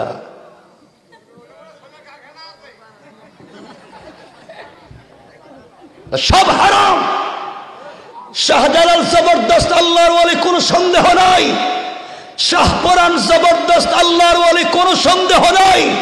কিন্তু তারা মরে গিয়েছে, মরা। তারা চাইলে আজকে 2 রাকাত নামাজ পড়তে পারবে না, চাইলে আজকে একটা কোরআনের আয়াত তিলাওয়াত করতে পারবে না। কিন্তু আপনার এলাকার যেই ছেলে চোর, ডাকাত, বদমাশ, সেও চাইলে আজকে সারা রাত্র আল্লাহর কদমে সিজদায় পড়ে থাকতে পারবে। ঠিক কিনা বলেন? হায়াতে জিন্দেগির এত দাম, জীবনে বেঁচে থাকার এত দাম, আর আপনার এই জিতা হইয়া মরার কাছে যান। কম কম করে বললাম। তাইলে 3 নাম্বার রুকু সেজদা কার পায়ে? 4 নাম্বার যেটা আলোচ্য আয়াত। 4 নাম্বার গুণ আমার আল্লাহ বললেন, ওয়াল্লাযীনা ইয়াকুলুনা রব্বানা সরিফ আন্না আযাব জাহান্নাম ইন্না আযাবাহা কানা গারামা। আল্লাহ বলেন, মুসলমানেরা, এই দুনিয়ার জমিনে যারা আমি আল্লাহর গোলাম দাবি করবে, আশিক রাসূল দাবি করবে, সাকারাত শুরু হয়ে যাওয়ার আগে, গারগারা শুরু হয়ে যাওয়ার আগে, কবরে চলে যাওয়ার আগে, মালাকুল মউত পৌঁছে যাওয়ার আগে, আজরাইল চলে আসার আগে, আমার কোন বান্দা গোটা জিন্দেগির অপরাধের জন্য আমি আল্লাহর দরবারে 2টা হাত উঠাইয়া চোখ থেকে পানি ছেড়ে যদি তওবা করতে পারে, আমি আল্লাহ কথা দিলাম বান্দারে, তওবা করতে দেরি হবে, আমি আল্লাহ তোমাকে মাফ করে দিতে দেরি হবে না। পড়েন সুবহানাল্লাহ, আল্লাহু আকবার, জোরে বলেন। তাইলে জোয়ান, তোমাদেরকে বলছি, গুনাহ হয়ে গিয়েছে, জেনা করে ফেলেছ, হারাম খেয়ে ফেলেছ, ইয়াবা ফেন্সিডিল খেয়ে ফেলেছ, তোমার কি হয়েছে? কেন তুমি আল্লাহ থেকে দূরে চলে যাচ্ছ? দৌড়, সব বাদ দেও। রব বলেছেন, বান্দা, বড় অপরাধ করলে মা বাপ তোমাকে তেজ্য পুত্র করতে পারে। বড় অপরাধ করলে টিচার তার স্টুডেন্টকে ক্লাসরুম থেকে বের করে দিতে পারে। আরো বড় অপরাধ করলে কোনো পীর তার মুরিদকে খানকা থেকে বের করে দিতে পারে। আরো বড় অপরাধ করলে রাষ্ট্র তার নাগরিককে দেশ থেকে বের করে দিতে পারে। আরো বড় অপরাধ করলে নবী তার কোনো উম্মতকে বের করে দিতে পারে। কিন্তু বান্দা, জানিস তোকে আমার হাত দিয়ে বানাইছি, আমি বড় ভালোবাসি তোকে। ও বান্দা, তুই যদি আসমান জমিন পরিমাণ গুনাহ নিয়াও, একটা বার আমাকে আল্লাহ বলে ডাক দেস, আমি কথা দিলাম তোর সব গুনাহকে মাফ করে জান্নাতি বলে ফায়সালা দিতে আমার 1 মিনিটও দেরি হবে না। সবাই তোকে বের করে দিবে, সবাই দরজা বন্ধ করে দিবে, সবাই তেজ্য পুত্র করে দিবে। রব বলছি, আমি রব। আল্লাহ বলেন, আমি বলছি, বান্দা তুই আমাকে ডাক দে, আমি সবগুলো রহমতের দরওয়াজা তোর জন্য খুলে দিব। তো জওয়ান, তোমাদেরকে বলছি, কি হয়েছে ভাই, কি হয়েছে? কথাগুলো শোনো, কি বলতে চাই, মনোযোগ দাও। ও যুবক, তোমাকে বলছি ভাই, সম্পর্ক করো। আমিও তো প্রেম করি, আমিও তো প্রেমিক, আমিও প্রেম করি। তোমাদের মতন শেষরা প্রেম করি না, আমিও তো প্রেমিক। যুবক, তোমাকে বলছি ভাই, আমার কথাগুলো শোনো, তোমাদের ভাষায় বলছি। তুমি যেই মেয়ের প্রেমে পড়েছ, তোমার গার্লফ্রেন্ড, তোমার প্রেমিকা, হয়তো তার চামড়া বিউটিফুল, তার চেহারা খুব স্মার্ট, তার বয়স এক্সট্রা অর্ডিনারি করা। সে যখন তোমাকে টেলিফোনে কথা বলে, তখন বাতের প্লেট ফালাইয়া কুত্তার মতো দৌড় দাও। ও যুবক, তুমি জানো না ওই বিশ্ব সুন্দরী তোমার প্রেমিকা আজকের রাত্রে যদি মইরা যায়, 72 ঘন্টার ভিতরে তার এই সুন্দর চামড়ার থেকে বের হবে পোকা, পোকা, পোকা, আর কিছুই নাই। যুবক, তুমি যার প্রেমে পড়ে মা বাবার মুখে চুনকালি দিয়েছ, যার সাথে সম্পর্ক করে ফেন্সিডিল ইয়াবা ধরেছ, যার সাথে সম্পর্ক করে তুমি দুনিয়ার জমিনে খারাপ হয়ে গিয়েছ, যার সাথে সম্পর্ক করে রাত দিন পাগলের মতো দৌড়াও, যাকে পাওয়ার জন্য দেশে বিদেশে ইনকাম করে সব টাকা পয়সা ওই মেয়ের পিছনে খরচ করেছ, বুকা, তুই জানিস না ওই মেয়েটা যদি আগামীকালকে ঘুম থেকে উঠে তোমার চাইতে স্মার্ট, তোমার চাইতে টাকাওয়ালা আরেকটা যুবককে পেয়ে যায়, হয়তো তোমাকে ভুলে যেতে 1 মিনিটও লাগবে না। সব ভুয়া, সব ভুয়া। আমি আমার বোনদেরকে বলছি, বোন তুমিও একটা ছেলের স্মার্টনেস দেখে, একটা ছেলের জব দেখে তার প্রেমে পড়ে গিয়েছো, হাল হারাম রিলেশনে তুমি লিপ্ত হয়ে গিয়েছো। বোন জানিস না ওই জোয়ান, ওই ছেলে অন্যের কথা বলে, অফিসের কথা বলে, অন্য কোনো মেয়েকে নিয়ে চাইনিজে বসে আড্ডা দিতে পারে, অন্য কোনো মেয়েকে নিয়ে সেও পার্কে যেতে পারে। রব আফসোস করে বলেছেন, ইয়া আইয়ুহাল ইনসান মা গাররাকা বিরাব্বিকাল কারীম, এ মানুষ তোদের কি হয়েছে, কে তোদেরকে ধোঁকা দিয়েছে আমার মতো মহান রব থেকে, অথচ আল্লাযী খালাকাকা, আল্লাহ বলছে না আমি তোদেরকে বানাইছি, আমারে কেন চিনো না? প্রেম যদি করতে হয় আল্লাহর সাথে করো, সম্পর্ক যদি করতে হয় আল্লাহর সাথে করো। আমার আল্লাহ নিজে তো সম্পর্ক করেছেন আমার কলিজার টুকরা রাসূলের সাথে। সুবহানাল্লাহ, জোরে বললেন না? আমার আল্লাহ মাঝে মাঝে আমার কলিজার টুকরা রাসূলকে ডাক দিতেন, ইয়া আইয়ুহাল মুদ্দাসসির ইয়া আইয়ুহাল মুজাম্মিল কুম ফাআনজির ওয়া রাব্বাকা ফাকাব্বির ওয়া সিয়াবাকা ফাতাহহির, ও চাদর ওয়ালা চাদর খোলো। ও কলিজার টুকরা প্রেমিক হাবিবুল্লাহ, তুমি আয়েশাকে নিয়ে কম্বলের নিচে, আমি তোমার প্রেমিক তোমার সঙ্গে কথা বলতে চাই। আল্লাহু আরশ ইস্তাওয়া, আমি আরশে আজিমে, তুমি কম্বলের নিচে, এটা প্রেমিকের কোনো কাজ না। ও বন্ধু, তুমি আয়েশাকে নিয়ে ঘুমিয়ে আছো, তোমার প্রেমিক তোমার সঙ্গে 1 মিনিট কথা বলতে ঘুমায় না। লা তাখুযুহু সিনাতুম ওয়ালা নাওম, আমি তোমাকে পেতে চাই, তোমার সাথে কথা বলতে চাই, আমি ঘুমাই না, তুমি কেমনে ঘুমিয়ে যাও? বন্ধু, ঘুম থেকে উঠো, ঠান্ডা পানি দিয়ে ওযু করো, সিজদায় গিয়ে একটাবার তোমার প্রেমিককে সুবহান রাব্বিয়াল আলা বলে ডাক দাও।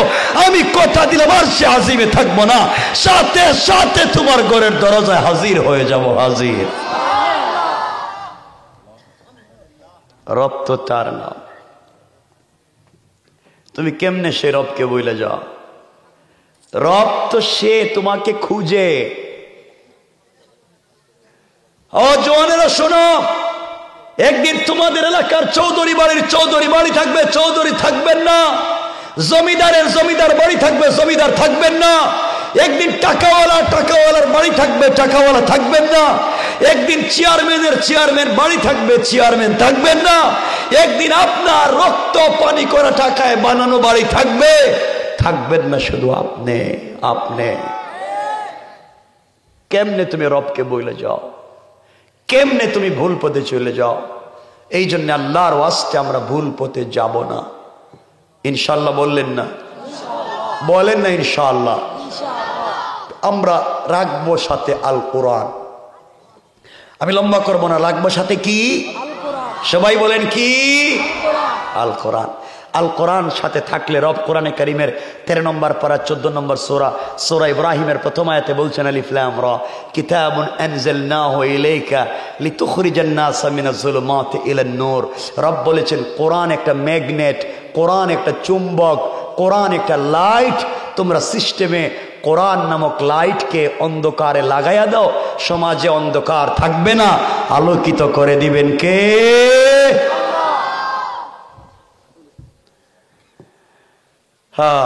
এই কোরআন আমরা তিলাওয়াত করলাম, কিছু কথা বলতে চাইলাম, রাত্র 1:45 হয়ে গেছে গা, আর কথা বলা যাবে না।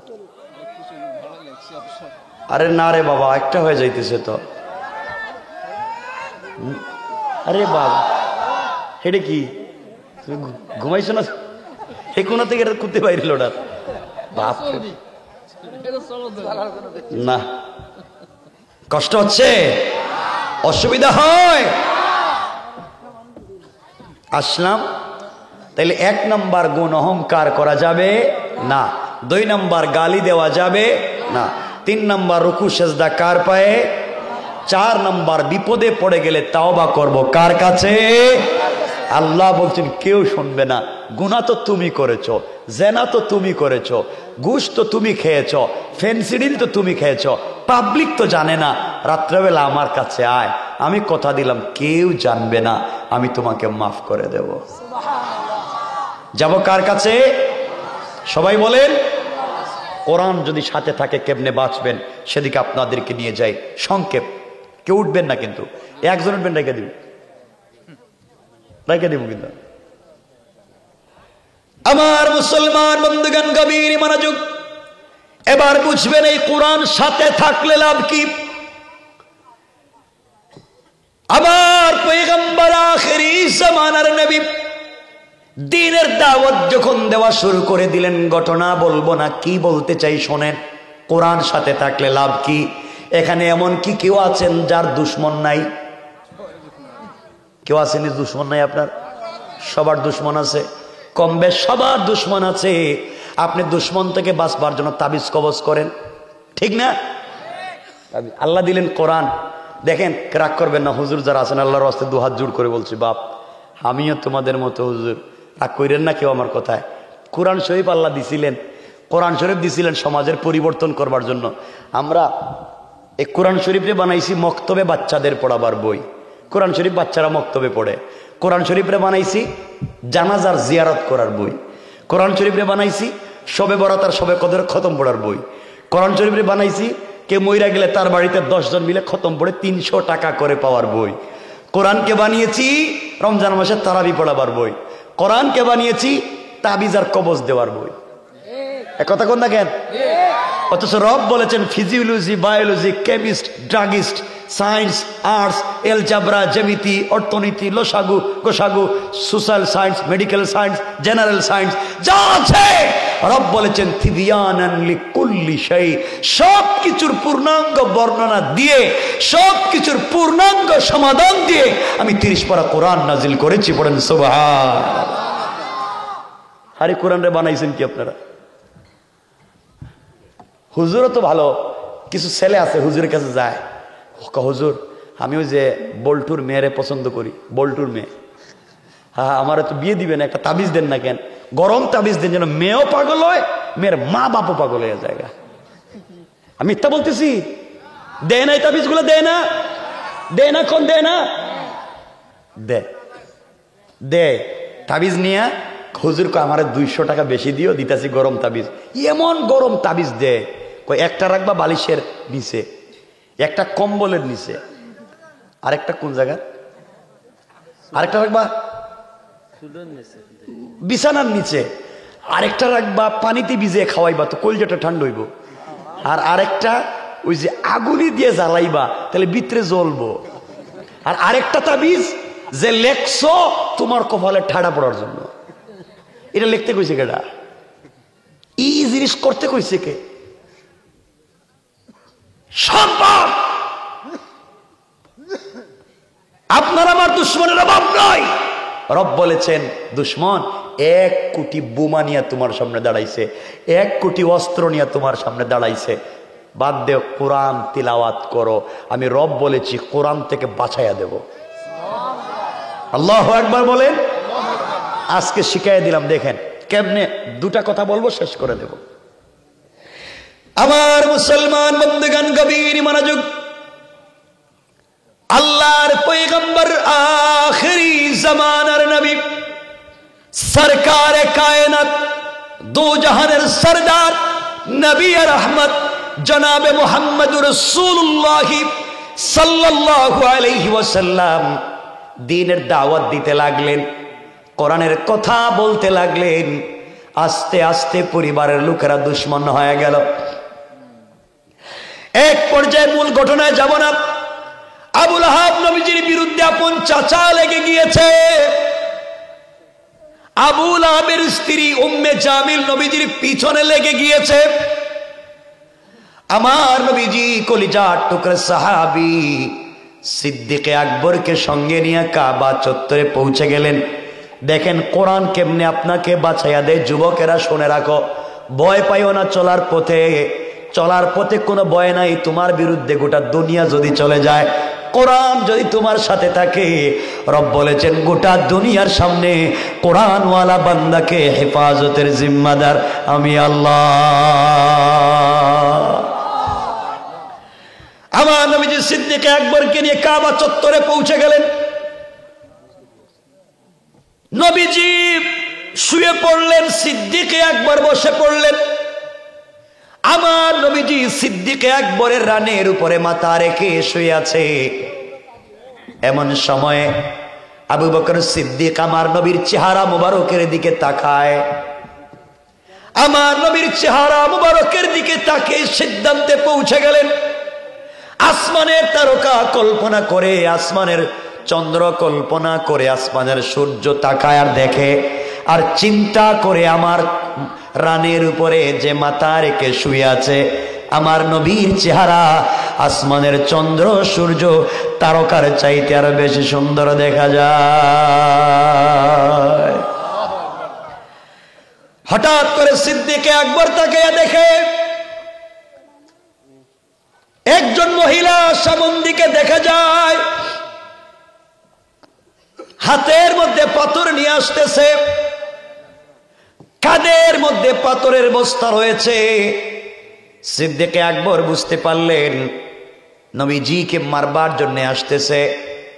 আমার নবীজিকে ডাক দিয়ে বলছেন, ইয়া রাসূলুল্লাহি ইয়া হাবিবাল্লাহ, পয়গম্বর আরবি, একজন মহিলা যদি আপনাকে আঘাত করে তার চাইতে লজ্জার কিছু হতে পারে না, এর চাইতে অপমানের কিছু হতে পারে না, আপনি আমাকে বলেন প্রতিবাদ করব কিনা।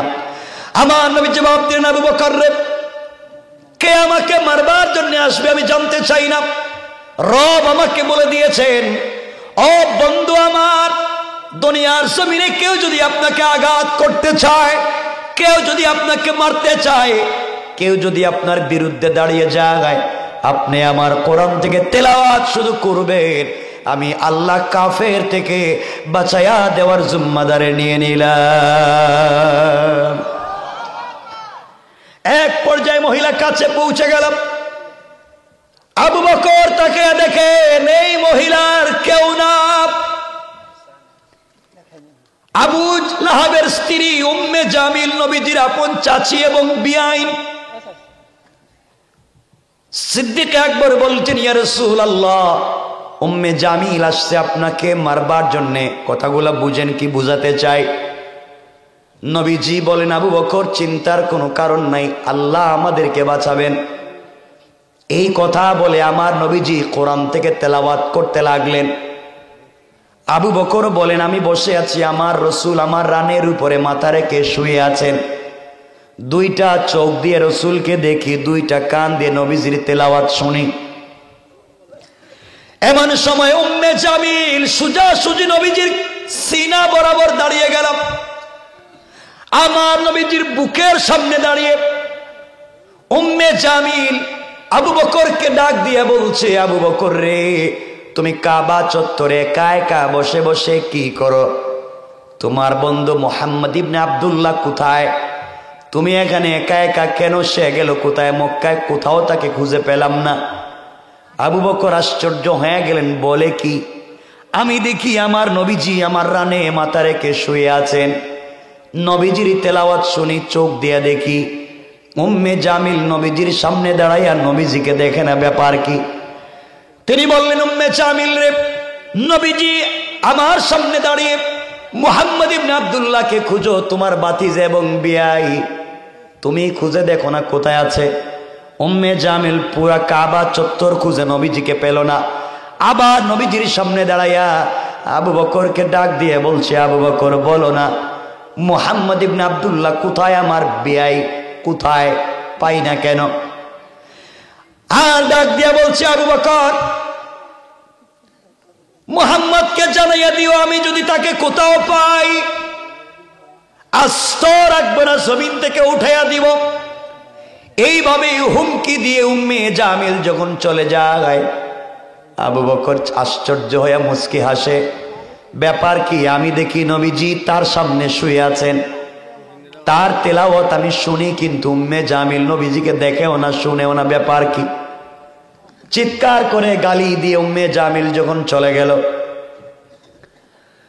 আবু বকর দাঁড়িয়ে গেলেন, আমার নবীজিকে জড়াইয়া ধরলেন, আর চোখের পানি ছেড়ে ডাক দিয়ে বলছেন, ইয়া রাসূলুল্লাহ, আপনার কাছে আমি জানতে চাই, উম্মে জামিল আপনার সামনে দাঁড়াইয়া আমাকে দেখে আপনাকে দেখে না, ব্যাপার কি? কি কারণে আমাকে দেখলো আপনাকে দেখলো না? নবীজি জবাব দিলেন, আবু বকর রে, আমার আল্লাহ বলেছেন, বন্ধু আমার, কোন কাফের যদি আপনাকে আঘাত করবার জন্য আসে, কোন কাফের যদি আপনাকে মারবার জন্য আসে, কোন জালেম আপনার বিরুদ্ধে আঘাত করবার জন্য আসে, ওই সময় শুধুমাত্র মনে মনে আমার কোরআন থেকে আপনি তেলাওয়াত করবেন। আমি আল্লাহ ঘোষণা করলাম, হিজাবাম মাসতুরা, আকাশ থেকে একটা গোপন পর্দা পাঠাইয়া ওই কাফের আর আপনার মধ্যখানে আমি আল্লাহ পার্টিশন সৃষ্টি করে দেই। পড়েন সুবহানাল্লাহ, আল্লাহু আকবার বলেন। আবু বকর বলছেন, ইয়া রাসূলুল্লাহ, বুঝতে পেরেছি, আপনি তেলাওয়াত করেছেন, রব পার্টিশন দিয়েছেন, এই জন্য আপনাকে দেখে না আমাকে দেখে। রাসূল পাক বললেন, আমার আল্লাহ তো বলে দিয়েছেন কোরআন হচ্ছে সব থেকে বড় ম্যাগনেট, কোরআনকে সাথে রাখো, কোন জালেম কোন বিরুদ্ধবাদী খুঁজেও পাবে না। ঠিক কিনা জোরে বলেন? কোরআন সাথে রাখেন। আমার বন্ধুগণ, কথাগুলো বুঝেন, আরেকটু এক মিনিটে কথাটা বুঝে শেষ করে দেই, বুঝেন আমার ভাইরা, কথা লম্বা হয়ে যাবে। আমার নবীজি কোরআন থেকে তিলাওয়াত করলেন, উম্মে জামিল পেল না।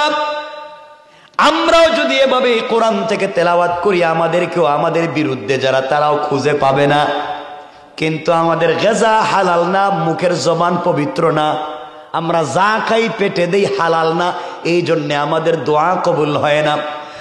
কেমনে বুঝাই দেখেন, এক মিনিটে বুঝেন নবীজি কেমনে বেঁচে গেলেন কোটি কোটি কাফেরের হাত থেকে। আমার নবীজি যেই দিন হিজরত করে মক্কা থেকে মদিনায় যাবেন, হিজরতের ঘটনা বলছি না, শুধু কোরআন থাকলে লাভ কি বুঝাইয়া দেই এক মিনিটে। নবীজি শুয়ে আছেন, জিবরিল আমিন আসলেন, নবীজিকে ঘুম থেকে উঠালেন, ডাক দিয়া বলছেন, ইয়া রাসূলুল্লাহ, ইয়া হাবিবাল্লাহ, পয়গম্বরে আরবি, আল্লাহ আপনাকে বলেছেন মদিনা ইয়াসরিবের দিকে হিজরত করতে, আপনি করেন। নবীজি ঘুম থেকে উঠে গেলেন, ওযু করলেন, 2 রাকাত সালাত পড়লেন, ঘর থেকে বের হয়ে যাবেন। আমার নবীজি ঘর থেকে বের হয়ে যাবেন, হঠাৎ করে কানে আওয়াজ এসেছে, আওয়াজ আসলো। নবীজি বুঝতে পারলেন ঘরের চতুর্দিকে কাফেররা দাঁড়িয়ে আছে, নেশা নিয়া, তীর নিয়া, বল্লম নিয়া। ঘর থেকে আমার নবীজি বের হলে তাকে মেরে ফেলবে, এই জন্যে কাফেররা দাঁড়িয়ে আছে।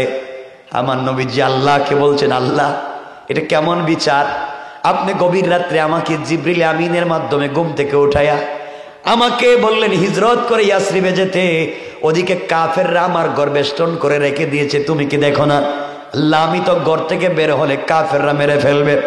আল্লাহ ডাক দিয়া বললেন, বন্ধু আমার, তোমার কাজ হলো আমার কোরআন থেকে তেলাওয়াত করে ঘর থেকে বের হয়ে যাওয়া, আর আমার কাজ হলো তোমাকে কাফেরদের থেকে হেফাজত করে দেওয়া।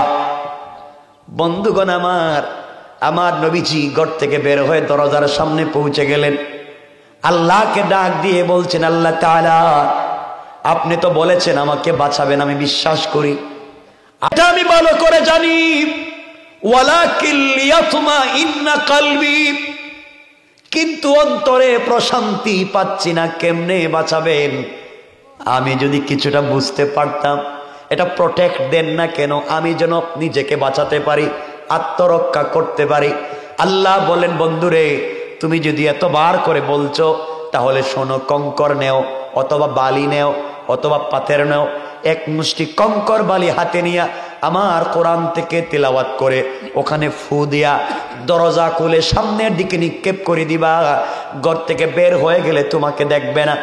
আমার নবীজি মুস্কি হেসে বলছেন, আল্লাহ, কি বললেন আপনি? কঙ্কর হাতে নিয়ে সামনের দিকে মারবো? কাফেররা আমার ঘরের চতুর্দিকে দাঁড়িয়ে আছে, আমি তো একসাথে চতুর্দিকে মারতে পারবো না, আমি একবার সামনে মারবো, কাফেররা তো ডাইন বাম থেকে আমাকে মেরে ফেলবে। আয় আল্লাহ তাআলা, চতুর্দিকে কাফের, আমি তো একসাথে চতুর্দিকে মারতে পারবো না। আল্লাহ বলেন, বন্ধুরে, তুমি আমার কোরআন থেকে তেলাওয়াত করে নিক্ষেপ করবা, আর চতুর্দিকের কাফেরদের চুকে চুকে পৌঁছে দেওয়ার দায়িত্ব নিয়ে নিলাম আমি আল্লাহ। আল্লাহু আকবার বলেন। এবার আমার নবীজি দরজা খুললেন, বালি হাতে নিলেন অথবা কঙ্কর হাতে নিলেন অথবা পাথর হাতে নিলেন, কোরআন থেকে তেলাওয়াত করে ফু দিলেন, দরজা খুলে শুধু সামনের দিকে নিক্ষেপ করলেন। তাকাইয়া দেখেন আশ্চর্য আজীব কারবার, মারলেন সামন দিকে, তাকাইয়া দেখেন ডাইনে বামে পিছনে সব কাফেরদের চোখে পৌঁছে গিয়েছে। সবাই চোখ রগড়াতে লাগলো, চোখ মুছতে লাগলো। নবীজি চিন্তায় পড়ে গেলেন, মারলাম সামন দিকে, গেলে কেমনে পিছন দিকে। কাফেররা আমার নবীজিকে পেল না। আমার নবীজি মদিনায় পৌঁছে গেলেন। ঘটনা বলছি না, এবার শুনুন। একবার আল্লাহ রাব্বুল ইজ্জতুল জালাল আমার নবীজিকে ডাক দিয়ে বলছেন, বন্ধুরে, ওই দিন কাফেররা তোমাকে মেরে ফেলতে চাইল, ওই দিন কাফেররা তোমাকে আঘাত করতে চাইল, জমা হয়ে গিয়েছিল, তুমি শুধু সামনের দিকে নিক্ষেপ করলাম, ডাইনে বামের কাফেররা তোমাকে দেখলো না, তাদের চোখে কেমনে পৌঁছলো তুমি আমাকে বলো। নবীজি মুচকি হেসে বলছেন, আল্লাহ তাআলা, আমি তো কোরআন থেকে তেলাওয়াত করছি, আমি আর কিছুই জানি না, কাফেররা কেন আমাকে দেখলো না, মারলো না, বুঝি না। আয় আল্লাহ তাআলা, আমি সামনের দিকে নিক্ষেপ করলাম, পাথরগুলা পিছনে কেমনে গেল, ডাইনে বামে কেমনে গেল জানি না। আমার আল্লাহ বলেন, অবশ্যই আপনি জানেন না, আমি জানি।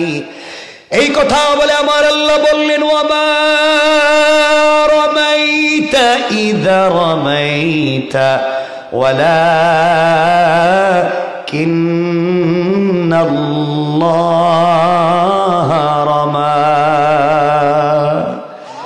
বন্ধুরে, তুমি যখন আমার উপরে ভরসা করে কোরআন থেকে তেলাওয়াত করে সামনের দিকে নিক্ষেপ করেছো, ওইটা তোমার হাত থাকে নাই, ওইটা আমি আল্লাহর কুদরতের হাত হয়ে গিয়েছে।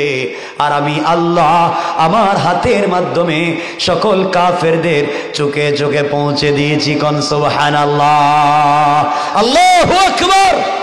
এই জন্য আমার আল্লাহ কোরআনে কারীমের 13 নম্বর পারা 14 নম্বর সূরা ইব্রাহিমের প্রথম আয়াতে আল্লাহ বললেন, কিতাবুন আনজালনাহু ইলাইকা লিতুখরিজান নাসা মিনাজ যুলুমাতি ইলান নূর। আল্লাহ বলেছেন, বান্দারে, এই কোরআন নামক লাইটকে যদি আঁকড়ে ধরতে পারো, কোরআন নামক লাইটকে যদি কাজে লাগাতে পারো বান্দা, গোটা দুনিয়া তোমার বিরুদ্ধে দাঁড়িয়ে গেলে তোমার কোনো ক্ষতি করতে পারবে না। কোন ঠিক কিনা?